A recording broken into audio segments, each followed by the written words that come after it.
Coming up on Mountain News this morning, the end of Casey Bird's case is here as a judge carried his sentencing out yesterday. Dedicated to Eastern and Southern Kentucky, this is WYMT Mountain News this morning.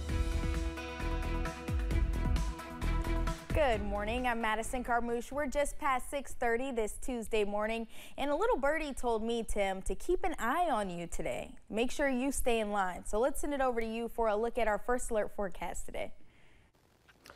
A little birdie, we're going to have to find out who the little birdie is, right? In the meantime, yes, the heat and humidity continue to be a big story across eastern and southern Kentucky today. The combination of temperature and humidity, yeah, it's going to equate to a heat index feels like value in excess of 100. So please keep that in mind. Hydrate, hydrate, hydrate. And this is an example of what we're going to be contending with as we head through the next 7 days in terms of high temperatures and heat index feels like values. Low clouds and some areas of fog as we get going into a Tuesday morning. 61 outside our door here in Hazard, 65 at London, 60 at Grundy to 61 at Jonesville. Hello, Ashland. You're at 64. High pressure is right on top of us. Yeah, once we get above the low clouds and fog that have developed for some of us, not much going on. And like yesterday, we're going to see a lot of sunshine that is going to blaze a forecast high into the lower 90s. And again, if we touch 92 in Jackson, we tie that record high from 2007. All right, when is the relief in sight after having a great feel to the air last week? Or for some of you, a little bit cool. We'll let you know your ARH First Alert 7-day forecast and the bus stop forecast coming up in just a few minutes. Madison? All right, Tim, thank you. Kentucky State Police is investigating a shooting that happened in Clinton County. Troopers received that call on Saturday, responding to an incident that happened on Wolf River Dock Road. The preliminary investigation found Wesley Russell and his wife, Mary, were involved in a domestic violence incident. Wesley Russell was found with multiple gunshot wounds and was pronounced dead at the scene. A man convicted for the murder of a London police officer will spend 2 decades in prison. A judge sentenced Casey Bird yesterday after a Warren County jury convicted him for the death of London Police Sergeant Logan Medlock. Bird drove drunk in October 2022. According to the testimony, he went 70 miles per hour in a 35 zone and ran a red light. He received the jury's recommended sentence of 20 years on the murder charge.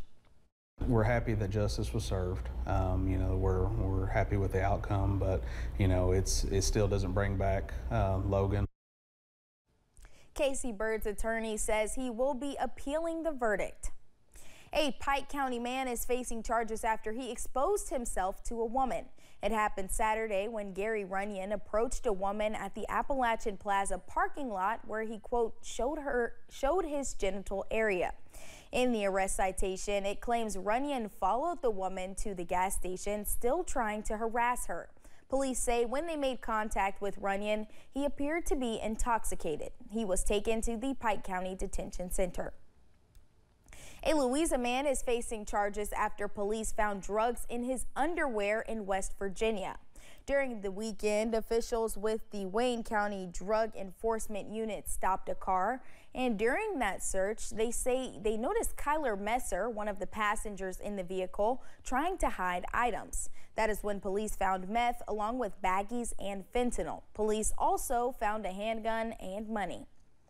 A woman is facing charges after she reportedly tried to resist arrest in Laurel County. Police were called out to Old Salem School Road Sunday after receiving word about the incident from Laurel 911.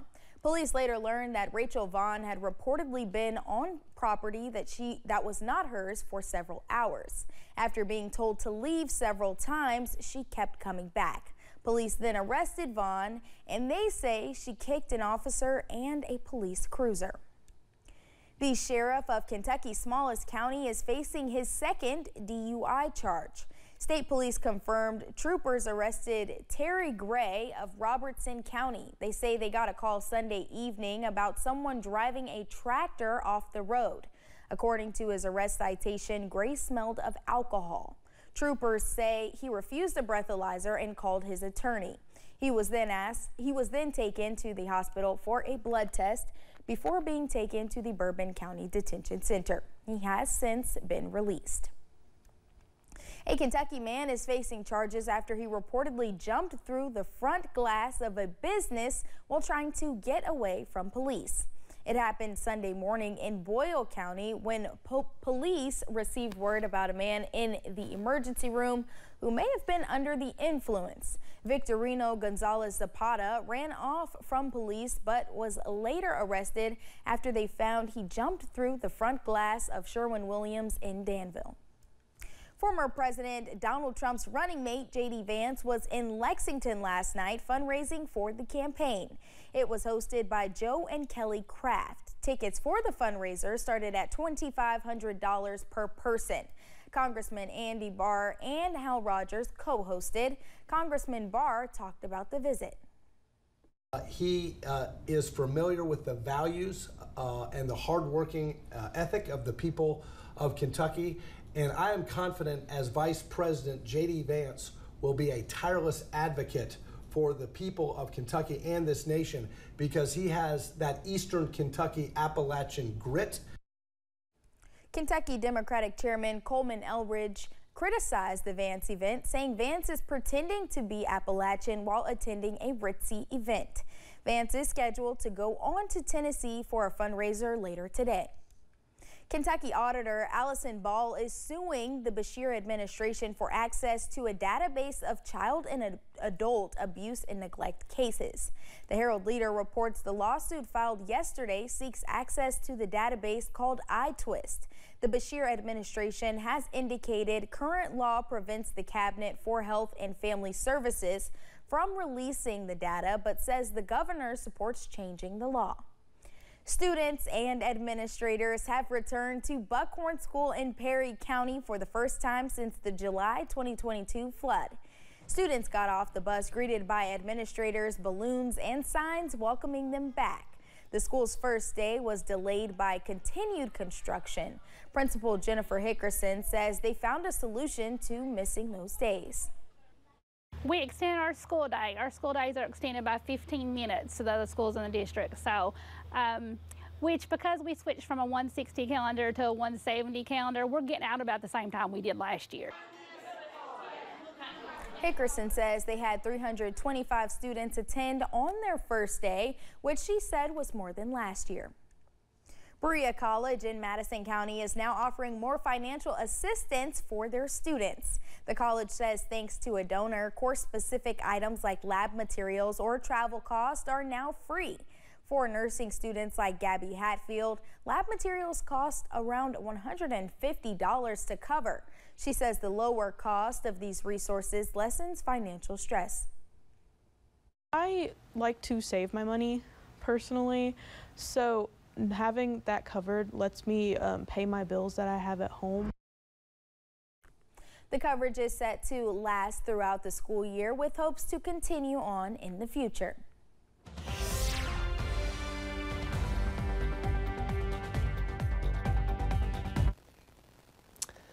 And we've got temperatures that'll be soaring into the lower 90s this afternoon, but we combine the heat and humidity.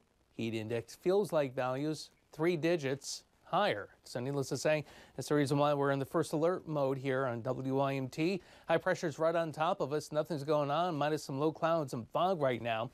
61, winds are calm. We're going to continue to see clear skies after the low clouds and fog burn off as we head through the next several hours, warming up quickly into the mid-80s by the lunch hour, up to 92 for an afternoon high. The ARH 7-day forecast, first half sizzles, then it cools down. But when? We'll let you know as we make our way after this break.